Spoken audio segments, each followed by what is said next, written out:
After a very consistent 2012 that saw the part-time era in full swing, CM Punk held the WWE Championship for over a year, the WWE's 2013 took an entirely different route. Compare the beginning of 2012 to the end, it feels a bit of the same, but 2013 though was a different story. January to December feels like 2 years of progress. Daniel Bryan was the uncrowned, undisputed #1 when nobody expected it to be that way, and it wasn't long ago he was in a tag team. Dolph Ziggler's momentum was shot. He peaked quickly like the 49ers that year and was back in the very same position he desperately tried to fight out of. By the early 10s, WWE had already been established as a massive fixture on the pay-per-view scene. When you hear those three letters pay-per-view, it instantly reminds you of WWE and pro wrestling. The thing is, after the Attitude Era, the buys were slowly decreasing, and no matter what WWE did, people didn't stick around after WrestleMania. So they ended the brand split, and that still didn't work. Fans couldn't justify paying $40 or even $50, $60 for a mid-ass pay-per-view that ends with a disappointment. 2013 has this huge problem. You pay a lot of money to watch the show, and then some BS happens. Daniel Bryan and Randy Orton are out there putting on a hell of a match.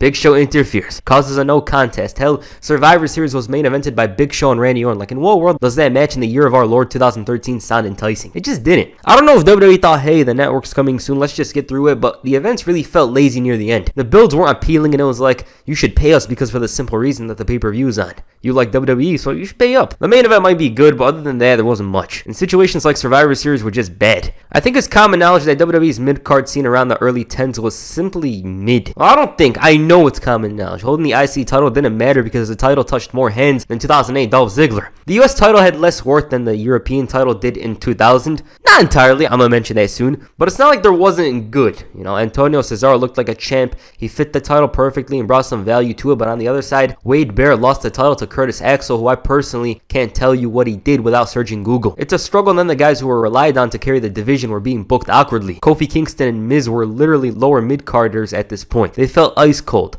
Big E holding the title was fresh. Dean Ambrose holding the title initially was fresh itself, but he was literally using it as an accessory for his shoulder because he almost never defended the title. It's a common problem in WWE at the time, and 2013 was no different. If anything, it was one of the most obvious examples of it. I'm not controlling the narrative and saying there was nothing good. Cesaro's champion brought us some cool matches on main event and Raw. Dean, when he defended, had some good matches, but it lacked direction, and that's what hurts it because Dean Ambrose as the US champion had a lot of promise to it, but he held the title for 350 days and did nothing noteworthy. The division was inconsistent, and so was the Big Show's year. Big Show's 2013 started off with him as the world champion. Who could stop this colossal giant? Alberto Del Rio. Okay, he does some main event stuff with Randy Orton and Sheamus, then after a while, he turns face and has a bit of a different look. Cool. Now, I don't know why they used to do this, but Big Show was placed in an awkward position with the Authority, and he began looking like a crybaby. It was just dumb. Oh, your job is on the line. You gotta knock out old Dusty Rhodes. Like, bro, at this point, just go to TNA. Like, I know TNA 2013 wasn't that appealing, but I'm taking my ass to TNA if I were the Big Show in storyline, right? It wasn't that interesting, but one great moment came out of it.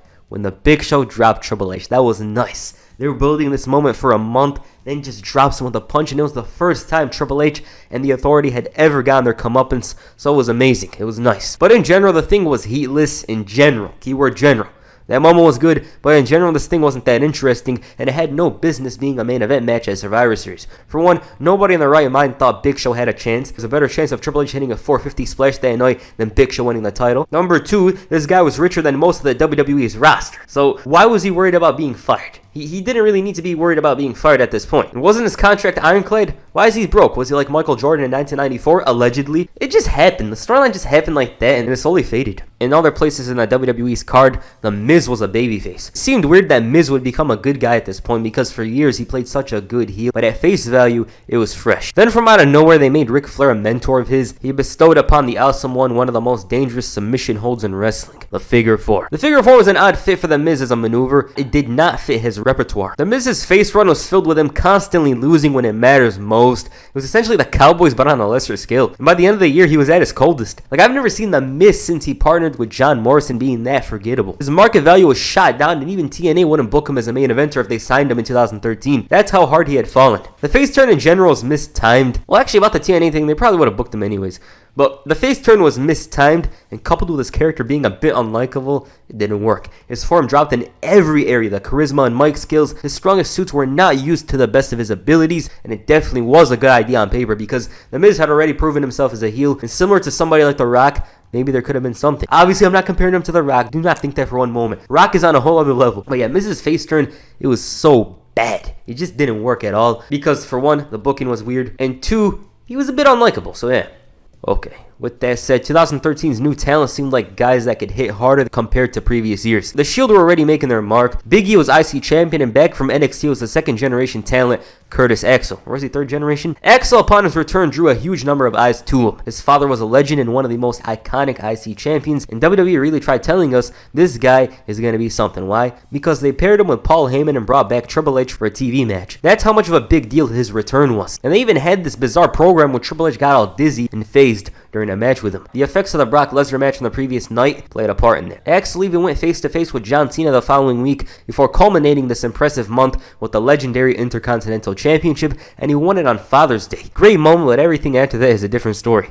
Axel's hype just faded away. He was the IC champion, but he had nothing interesting going on, and he fell into the mid-card champion trap where the championship tries to make the guy rather than the contrary, because at the end of the day, it's all on the guy to make the IC title. That didn't happen here. And it was on to the next guy, Big E Langston. For Axel, it was just directionless stuff. His push was never going to last because, number one, he was punked out by Triple H on his first night, and because he wasn't the most charismatic or the best talker. But even without the Triple H thing, because at the end of the day, he couldn't really talk, he wasn't really the guy you'd look forward to outside of the ring, because he was good in ring. But other than that, there just wasn't much. Unlike Curtis Axel, Jack Swagger was destined for a push at the highest level. Well, technically. Swagger's form and storyline dropped around September of 2012, and after losing yet another match, he disappeared. By the time he returned, his hair and beard were growing out, and it was time for Swagger's second push. They had enough faith in him this time around, and by his side was Dutch Mantel, who went by the name of Zeb Coulter. Swagger's gimmick was not just a successful collegiate athlete anymore. He went in an entirely different direction. The new character Swagger had drew some controversy because he was out here talking about being a patriotic American and focusing on immigration. Swagger's motivation came down to being the ultimate tactician. He's already a patriot, but making immigration the main topic of a discussion meant that the world champion Alberto Del Rio had to focus on another thing in addition to Swagger himself. The story, of course, made mainstream news because it's WWE. Whenever they're mentioned, it's because of something negative. Glenn Beck in particular criticized the story, and it got to the point where Coulter and Swagger broke character to explain things clearly to him. The "We the People" quote became the official catchphrase of Jack Swagger's, and the world title was in his sights. Everything was going his way. Mainstream media attention, a big push, but then he was arrested for a DUI and drug possession.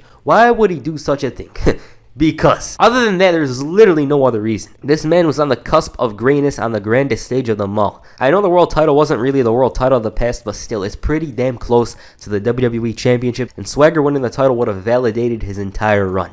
Even if it didn't go so well, it would have been a memorable part of his career. Since that happened, he started losing often, and of course lost the title at WrestleMania. The whole thing was building on him, and since the arrest happened, nobody even remembers the match. We the People could have gone places, but one simple mistake from Swagger halted the potential of the character. Early 2013 gave a sign of optimism for Dolph Ziggler's career. His stock was at an all-time high. Never since has he been able to replicate the momentum he had at the time. He was extremely reliable and trustworthy, and it was about to pay off in a huge way. Ziggler initially did not expect to successfully cash in, but since he was literally top 5 for WWE at the time, it caused a change of plans. The night after WrestleMania, his cash-in signaled that he had arrived and he was going to get real comfortable in the main event scene. He had dabbled with the Cena bid and beat several names, but the world title was the stamp, his passport to officially enter, if that makes sense. Ziggler's run seemed incredibly promising because he wasn't one to slack. His performances always gave off a vibe of, I have a chip on my shoulder, I have to get to the top, let alone fight for the spot that I'm already in. But performances wasn't the word to describe this run because Ziggler got injured after Jack Swagger penalty kicked him.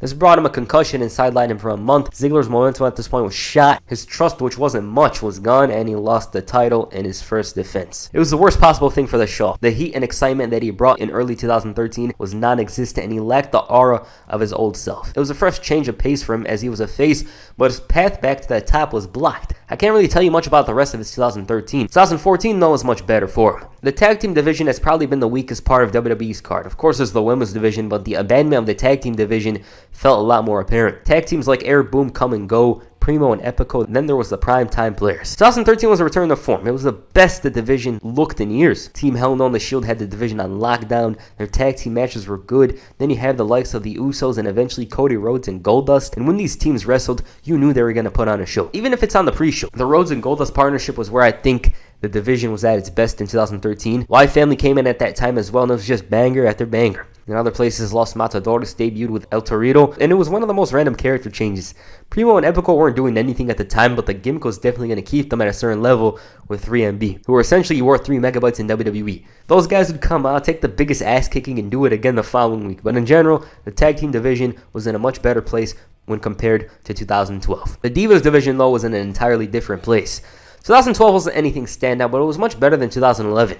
Here it was baby steps towards something much bigger. Kaitlyn started off the year as champion. Her run ran into the roadblock that was AJ Lee, and at the same time the Bella Twins returned to WWE, and one of the perks for returning was a TV show on E. It went by the name of Total Divas. Total Divas was as reality show could get. A bunch of divas and their problems, Natalya, Eva Marie, Naomi, and Total Divas turned out to be a success and brought the Bella Twins to the mainstream. To this very day, whenever I see a wrestler on TV, it's always John Cena and the Bella Twins, in particular Nikki Bella. They turned this Total Divas thing into a storyline involving AJ, who at this point had captured the Divas title in a good match with Kaitlyn. It was one of the surprises of 2013 because of how the feud was built and them delivering. The intention and detail placed on this feud was unlike any Divas feud at that time.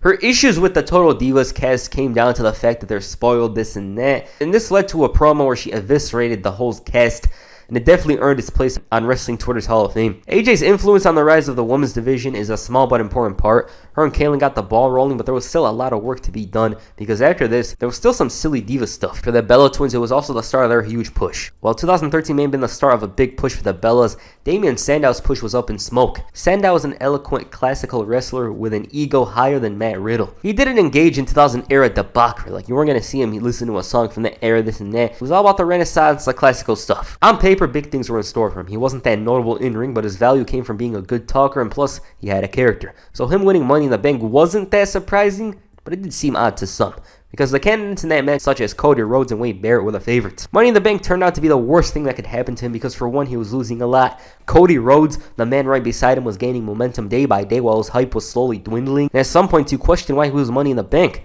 And it's not like WWE was thinking differently, because they had him lose the briefcase to a one-armed John Cena. And this is despite Sandow attacking him before the match. Then again, it's John Cena. Sure, his stats were nerfed from 97 overall to 89, but he's John Cena. Then Mick Foley said that this was a good thing. We all know how that ended. Sandow, for one, was a victim of timing at this point. I think even if Cody Rhodes won the briefcase, he would have failed to cash in, because at the time, they were unifying the titles.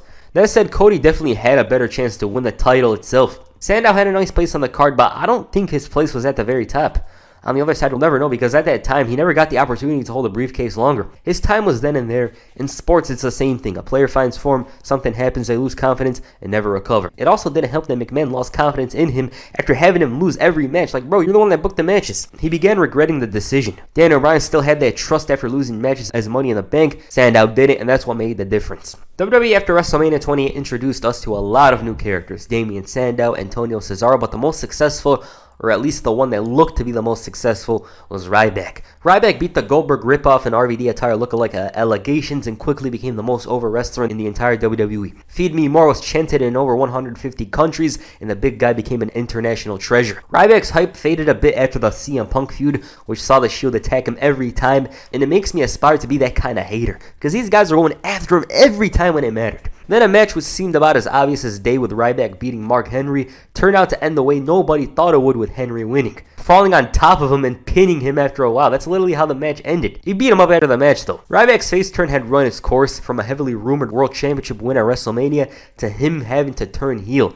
But it felt like the Ryback, as he was called, was reinvigorated and showed great potential as a heel who could fight the likes of John Cena and CM Punk. But his problem once again came down to the fact that he lost whenever it mattered most. I mean, bullying nobodies, well actually he's a somebody, but bullying nobodies will get you nowhere. The crowd wasn't that receptive to Ryback because they seen him lose all the time.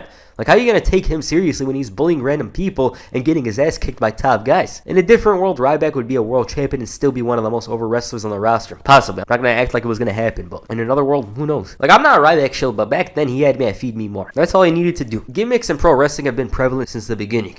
The gimmicks are as casual as they can be or outrageous.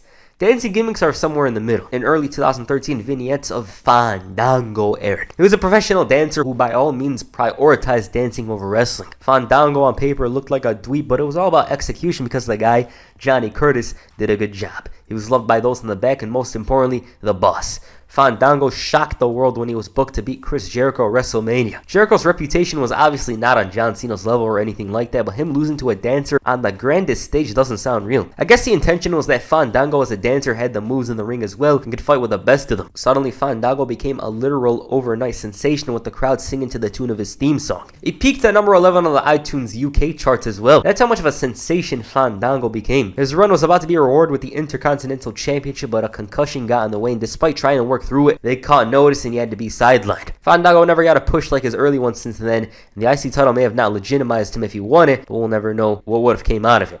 Hey yo, the hell? Rob Van Dam's been one of those guys a bunch of us wished would return to WWE. I think that everyone knew that when he would come back, it wasn't going to be the same RVD. He's gotten older and his TNA run has mixed opinions. Man, was I hyped to see RVD back. It was a nice addition to the roster, and he was very reliable. You pair him with just about anyone, he has a good match. Like Drake says, I'm here for a good time, not for a long time, and that's exactly what RVD did here. He had a quick run, everyone was happy about it, and he didn't overstay his welcome at all. Rick Ross is in WWE. Alberto Del Rio as a babyface was not on my cards back in December 2012. It was a huge shocker because this man wasn't likable. It's as if JBL turned face in 2008, but to Del Rio's credit, I kinda like this run. I don't know if it's a hot take, and I don't care honestly, but I'ma say it. They changed his theme song a bit, he was fresh, and Ricardo was starting to become more involved. His matches were still solid, I mean that was the least of Del Rio's worries, but at some point, Dolph Ziggler was just much hotter. He was a new champion, the guy that the fans or some of the fans had backed, and so he was back to being a heel. This time around, I'd say it's some of Del Rio's underrated work. He's a douche as he usually was, but he had this viciousness to him. He felt like a shark in the water, slowly dissecting his opponent's arm for the cross arm breaker. He used to do this previously, but his approach was more aggressive here, or at least it felt like it by memory. At one point, he was the only world champion in WWE, and John Cena thought, it's time to return. Their feud went Cena's way, of course, and Del Rio ended the year back to being a mid-carder. It's low-key a great year for him, though. He was consistently at the top, but 2014 wasn't kind to him for a couple of reasons. Other than 2011, 2013 was his best year for sure. The WWE was pretty lacking in some weird factions. There wasn't much. Down in NXT, though, emerged the Wyatt family. Bray Wyatt took inspiration for this gimmick from Waylon Mercy, and it really feels like they were related. By his side were his followers and henchmen, Eric Rowan and Luke Harper. The team gave off a gloomy vibe, and after weeks of teases, they finally debuted. The family were just instantly thrusted onto TV facing the big guys such as CM Punk and Daniel Bryan, and there was great promise for the faction as 2013 came to a close. They had great matches, the character work from Wyatt was some of the best from the entire roster, and it didn't go off the rails yet. Their tag team was one to watch. WWE is churning out debuts in abundance around this time period, and the success was starting to get interest in the place where they came from.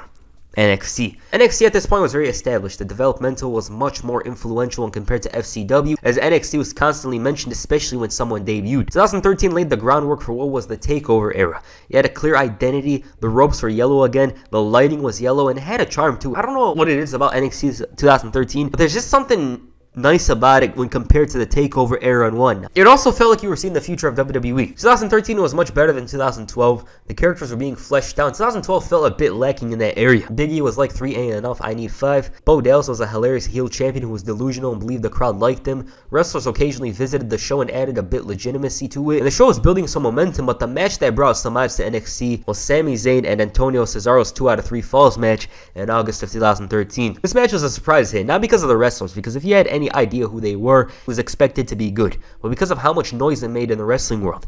Got some to tune into NXT, and obviously not a million people tuned in, but a lot of people had an idea of what NXT was after this. And the women's division was easily much better than the main rosters. Paige, Emma, Charlotte, Bayley, and then Sasha Banks, who turned heel and became the boss. It wasn't takeover NXT, which would turn into a phenomenon within the wrestling world, but it certainly laid the groundwork. With that said, in other places, the groundwork was also laid out for what would be one of the most controversial factions in recent memory, the Authority. WWE had lacked a corrupt super faction in a minute.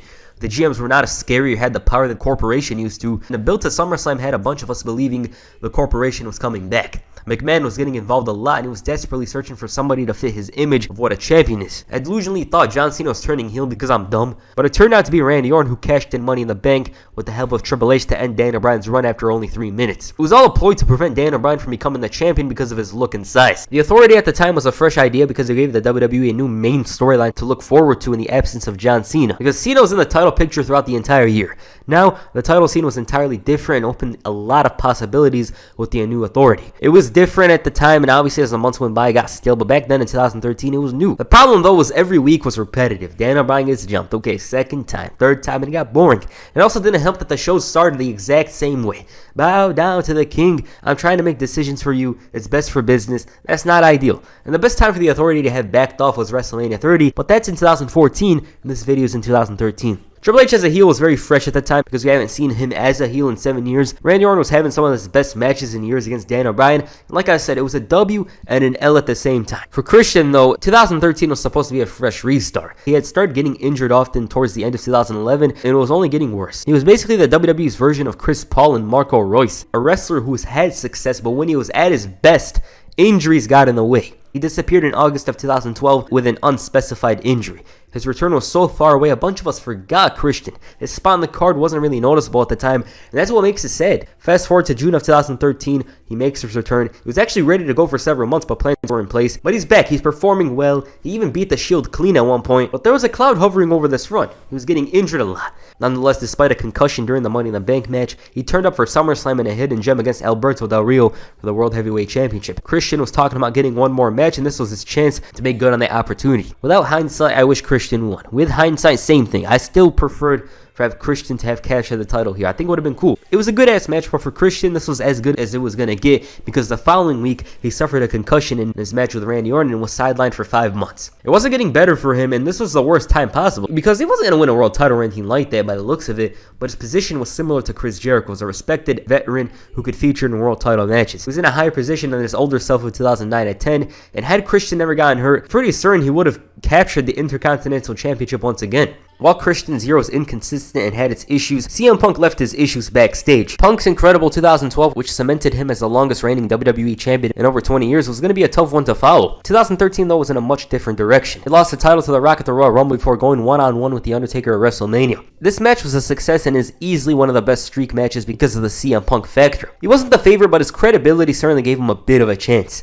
The match was the best of the night and Punk went on hiatus with one of his best matches in his career. Upon his return, he was Wolverine and less interested in wrestling. He was losing interest slowly, but even then, if you had no idea, you would think he was the same CM Punk wrestling. The Brock Lesnar program brought an iconic match, the Beast versus the Best, and many consider it to be one of the best, if not the best, SummerSlam matches of all time. This program was long and drawn out with Paul Heyman, but his work inside the ring was never affected. To cap off the year, he beat the Shield 3-on-1, so when you look at his year, despite disappearing for 2 months, he turned up when it mattered most, and had some of the best matches of the year. I didn't even mention his best match, but I'm gonna get to it soon. You would think Punk was primed for a great 2014, and he probably was. We don't know. But he thought otherwise and left. Amongst the reasons why Punk walked out had to do with part-timers making a bigger impact in WWE. Around 2011 WrestleMania 27 time, WWE thought, hey, we could bring back guys as special part-time attractions. The idea worked out well because their matches often had the best build and the best matches. Plus, they could face some of the new talent in matches. The Undertaker and Triple H's 2 matches at WrestleMania 27 and 28. The Rock and John Cena's 2 matches at WrestleMania 28 and 29 were box office draws. And then you add the element of Brock Lesnar. So even though WWE was sacrificing the development of their current talent,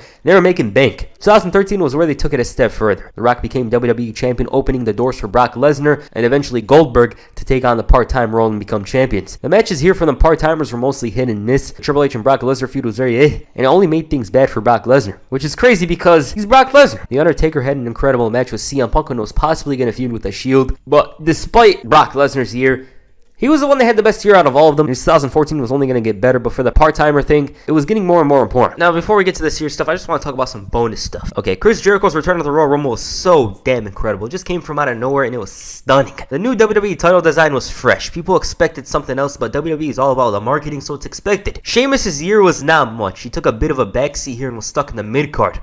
I would have talked about him extensively, but there's not much to say other than that. After WrestleMania and other than the Mark Henry feud, Sheamus didn't really do much. He actually went away to close out the year. Big E Langston had a sleeper year. He had some hidden charisma. Like we saw him, he's talented and sure it wasn't much, but there was just a little something about him. Like you guys knew that WWE was going to push him hard because of his size. Of course, his most memorable moment was elbowing AJ, but it got even better for him, and by the end of the year, he was IC champion. They showed how much faith they had in him to push him as hard as they did. Eve's departure was a huge hit to the women's division. I almost forgot she left in 2013, but she did, and the division lacked that special character for a bit before AJ came in. Oh yeah, you guys remember this? Cody Rhodes' face turn was so damn natural and nice. It started when he was climbing up the ladder, putting on one hell of a performance at Money in the Bank. He could have been world champion if they really wanted it. His storyline with Dusty Rhodes was so incredible, and the match where the family had to fight to get their jobs back was something special. Rey Mysterio didn't make an impact because he was out for almost the whole year. By the time he returned, he turned it up, but it was far from his old self. These years are kind of depressing when you see Rey Mysterio with his shirt. They basically signaled he wasn't the same man. My favorite match was no doubt John Cena vs. CM Punk on the February 25th, 2013 episode of Raw. The vibes were special, the stakes, and of course the action.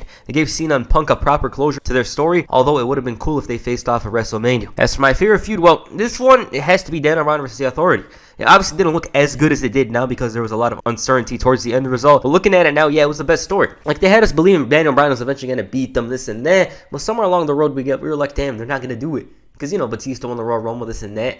But that's not the point. I thought it was a good feud. It was my favorite. And if I had to pick a second, it's definitely The Undertaker versus CM Punk. Okay, back to the video. Okay, now it's on to some serious business. We're about to talk about 6 of the most important people from 2013. These men were crucial to the product in many ways. So let's start off with Randy Orton. Randy Orton in 2012 felt like Seth Rollins in 2020. He was around at the top, but it wasn't in the most important business. His 2013 though was much different and fresh. Of course, that's during the summer because beforehand, it was an extension of his 2012, which wasn't the best. Then he won Money in the Bank and cashed in as the Authority's golden boy. Randy Orton was back. He was never gone to begin with, but his position as the #1 guy was something we hadn't seen in a while. Orton was paired with Daniel Bryan for the most part, and their matches always hit. To top it all off, he concluded the year as the WWE World Heavyweight Champion as WWE unified the title together. It was a successful year for Orton in general, an underrated one. From an accolade perspective, it's actually one of his best, but performance-wise, as a clinically efficient Viper who almost never made mistakes, he felt like the wisest wrestler on the roster, and at face value, the RKO was probably the most protected finisher in WWE at the time. Since then, I feel Orton had only one year that was better than his 2013, which was, of course, 7 years later, 2020. With 2012 coming to a close, 3 unknowns swarmed the scene and took over with ease: The Shield. Of course, their reputations were known to some.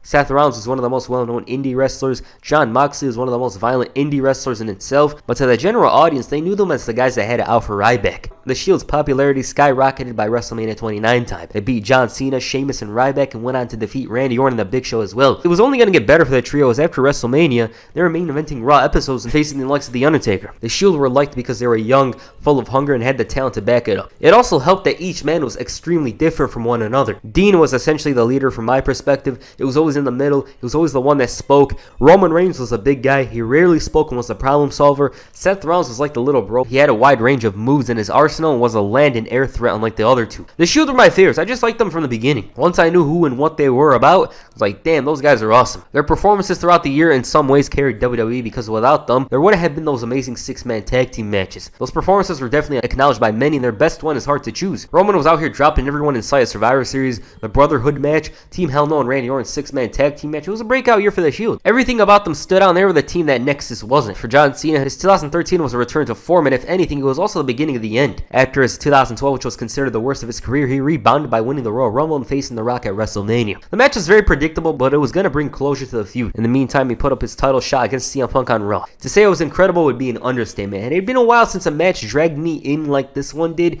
but they did it. Cena and CM Punk put on one of the greatest Raw matches. Why? Because the match was billed as high stakes, high drama in Dallas, and it was exactly that. It also helped that things were close to WrestleMania, so Punk and Cena possibly pinning each other was a possibility. They had that crowd on lockdown and behind their every move. CM Punk even brought out a damn pile driver at one point to win it all. You can feel the passion and determination these men had to be the one that stood one-on-one with the Grey One at the grandest stage of them all. Cena, of course, emerged victorious and had a finisher fest with The Rock at WrestleMania, which was hampered by an injury for the champion. Probably wasn't going to be good anyways. But now, Cena's champion. He turns heel, feuds with Ryback, which was from a result standpoint one-sided. He dabbles in with the Shield a bit before turning his attention elsewhere. At the time, Mark Henry was strongly considering retirement, and it seemed true. With the pink salmon suit, Henry cut the promo of 2013. His emotions felt real. Everyone was convinced that he was retiring, but then he dropped Cena with the world's strongest slam, signaling that he ain't going nowhere. That moment was one of those where you felt, damn, they got me. It was so damn good. Good match with Henry and Money in the Bank, and it's on to Daniel Bryan.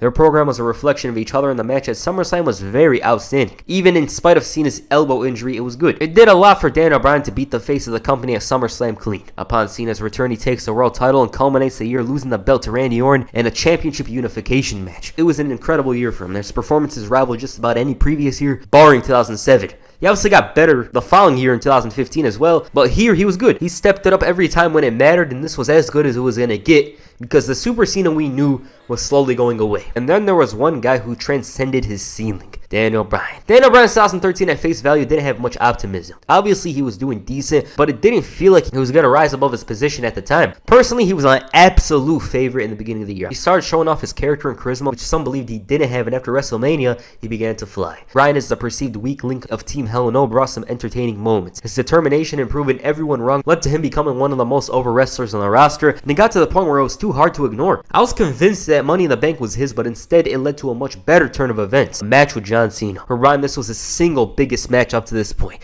He was never in such a huge position on the biggest stage, and he knocked it out of the park. The post-match events also started the domino effect that led him to the main event of WrestleMania 30. It may have not seemed like that originally because he was set to face Sheamus, but these booking decisions, such as having the Authority form an attack, brought the fans to unite together and chant yes in unison. His performances in ring were extremely outstanding, and whoever came second was so far down below, especially in the summer. This guy was having a match of the month candidate every week. His year culminated with him joining the Wyatt family, which was odd, but the fans refused to give up, as evident by the time they hijacked the championship ceremony in Seattle to show support to Daniel Bryan. So for this one, I think it's very easy for me to choose Wrestler of the Year.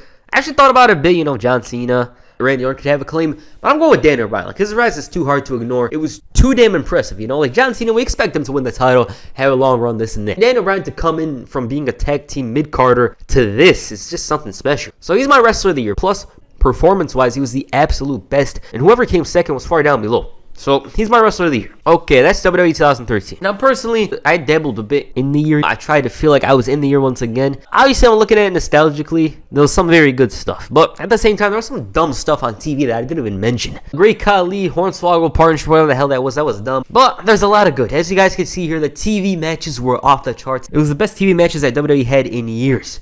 No doubt about it. The Shield, Daniel Bryan, they carried hard. Then you had Christian, the Usos. They came in. They had these great tag team matches. And of course, the main events always hit hard without the Shield. You had John Cena facing CM Punk for the right to challenge The Rock at WrestleMania 29. That was one special match. It was amazing. One of the best Raw matches of all time. So, obviously, I'm looking at this positively, At the time, there was some dumb stuff, but the good overshadows the bad, Brock Lesnar, CM Punk, SummerSlam 2013. SummerSlam 2013 as an event was amazing. AJ Lee and Kaylin's feud was good. Daniel Bryan's rise was compelling stuff. It was getting dumb at some points because it felt like they didn't want to push him, but it was really something when you were watching it at the time. Obviously, now when you look at it, it's like, damn, this is taking so long. What's up? This and that. But at the time, it was like, damn, this is going to lead to something special. And it did. It wasn't supposed to because they were going to book other stuff, but it did. So for 2013, I'd say it was a good year for WWE. I think it was better than 2012. Like, the lows, I feel like it had much worse stuff than 2012, but the highs were much higher than 2012, I'd say. Other than end of an era, The Rock and Cena, I don't know if we could compare 2012's best to 2013's, I feel like 2013's best is much better. Alright, what did you guys think of WWE 2013? Please comment down below, and that's the first video. Make sure you hit the RKO on the like button, perhaps the knee on the subscribe button. Peace, I'm Matt.